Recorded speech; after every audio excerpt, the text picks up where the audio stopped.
Assalamualaikum warahmatullahi wabarakatuh.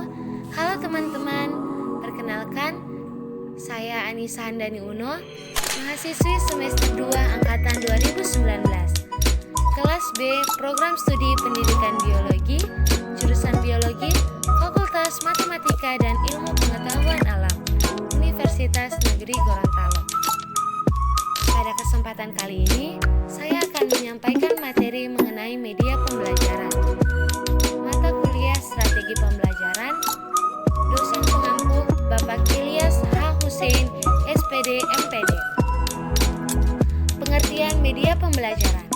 Media pembelajaran adalah segala bahan, alat, metode, ataupun teknik yang digunakan untuk menyampaikan informasi dari sumber guru ke penerima informasi siswa selama proses pembelajaran sehingga dicapai proses pembelajaran yang lebih bermutu.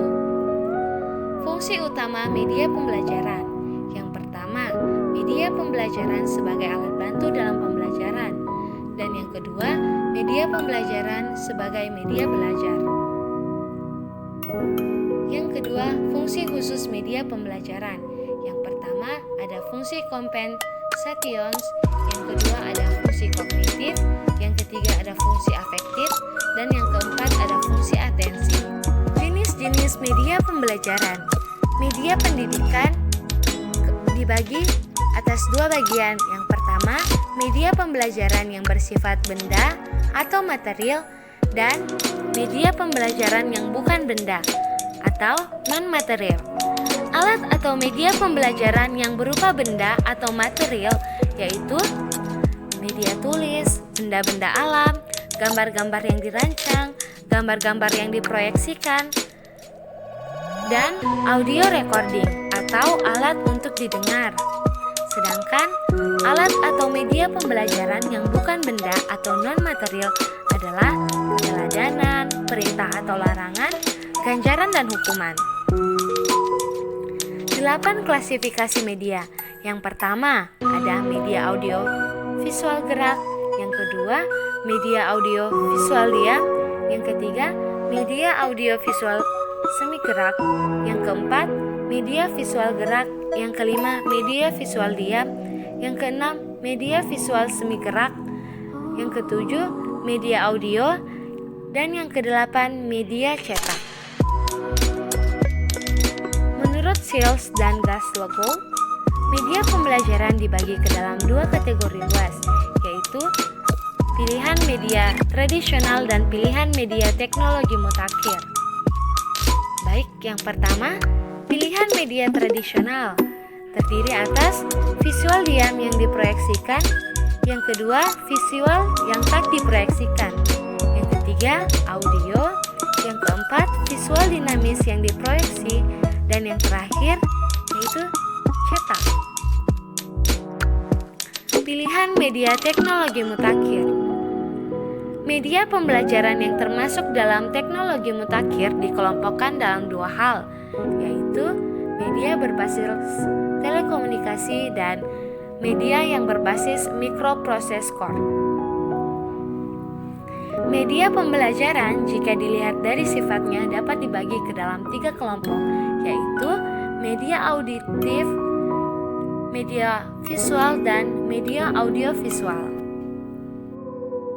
Media pembelajaran jika dilihat dari kemampuan jangkauannya, media dapat pula dibagikan ke dalam yang pertama, media yang memiliki daya lipat yang luas dan serentak, seperti radio dan televisi. Yang kedua, media yang mempunyai daya lipat yang terbatas oleh ruang dan waktu, seperti film slide, film, video, dan lain sebagainya. Pemilihan media pembelajaran. Terkait dengan semakin beragamnya media pengajaran, Raharjo mengatakan, pemilihan media hendaknya memperhatikan beberapa prinsip, yaitu yang pertama, kejelasan maksud dan tujuan pemilihan media. Yang kedua, familiaritas media. Yang keempat, membandingkan sejumlah media yang ada.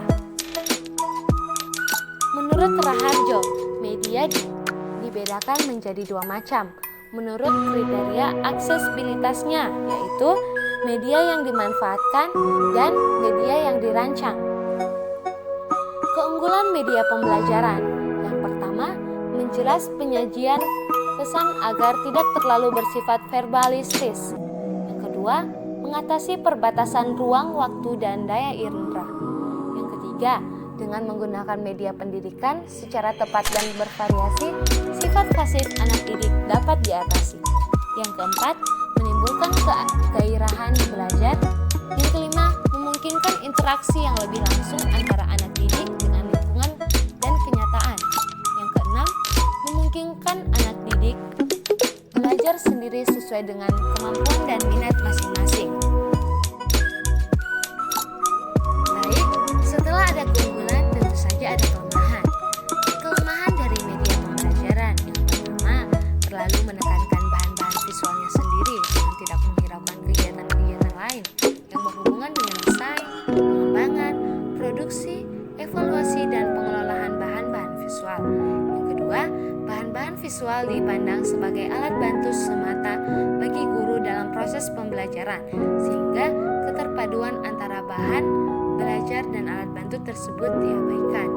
Yang ketiga, terlalu menekankan pada penguasaan materi daripada proses pengembangannya, dan tetap memandang materi audiovisual sebagai alat bantu guru dalam proses pembelajaran. Yang kelima, kemudian mengembangkan media pembelajaran. Terdiri atas 6. Yang pertama, kita harus menganalisis kebutuhan dan karakteristik siswa. Yang kedua, merumuskan tujuan pembelajaran dengan operasional dan khas. Yang ketiga, merumuskan butir-butir materi secara terperinci yang mendukung tercapainya tujuan. Yang keempat, mengembangkan instrumen pengukuran alat pengukur keberhasilan dikembangkan terlebih dahulu sebelum naskah program ditulis. Yang kelima, menulis naskah media. Dan yang terakhir, mengadakan tes atau uji coba dan revisi. Sekian dan terima kasih. Lebih dan kurangnya mohon dimaafkan. Semoga apa yang saya bahas pada kesempatan kali ini dapat bermanfaat bagi teman-teman sekalian. Saya akhiri. Wassalamualaikum warahmatullahi wabarakatuh.